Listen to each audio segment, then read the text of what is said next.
కువైట్‌లో కార్లకు టైర్లు మార్చేటప్పుడు, కొత్త టైర్లు వేసేటప్పుడు అయితే ఖచ్చితంగా కంప్యూటర్‌లో చెక్ చేస్తారు. ఎందుకంటే కువైట్‌లో స్పీడ్ అయితే మామూలుగా పోరు.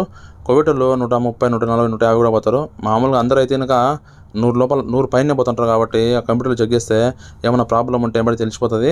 అప్పుడు కొత్త టైర్లు మార్చేసుకోవచ్చన్న ముచ్చట. మన ఇండియాలో అయితే ఈ టైర్లు మార్చేది కనీసం ఒక అర్ధగంట, గంటైనా పడతది. కానీ కువైట్‌లో 10 నిమిషాల్లో అయితే గనక మార్చేస్తారు.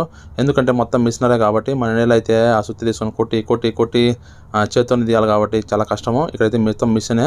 10 నిమిషాల్లో అయితే టైర్లు మార్చేసిండ్రు. మనం పోయి ఏసీ రూమ్ ఉంటది. చల్లగా ఏసీ రూమ్‌లో కూర్చుంటే ఆ 10 నిమిషాల్లో టైర్లు మార్చేసి పక్కన పడేస్తారు. మన ఇండియా అంత కష్టమైతే ఈ టైర్ పనిచేసేటోళ్ళకి తక్కువ ఉంటది. ఇది వచ్చేసి కంప్యూటర్ అనమాట. అక్కడ డిస్‌ప్లే ఉంది చూడండి, కంప్యూటర్ డిస్‌ప్లే. దాంట్లో తెలిసిపోతది అన్నమాట. తిరుగుతా ఉంటే ఏమన్నా ప్రాబ్లమ్ ఉంటే తెలిసిపోతది. ఎంబడే దాన్ని వేరే టైర్ ఏసేస్తారనమాట. తీసేసి 10 నిమిషాల్లో టైర్ అయితే మార్చేసిండు. బోల్టులు అయితే బిగించేసాడు.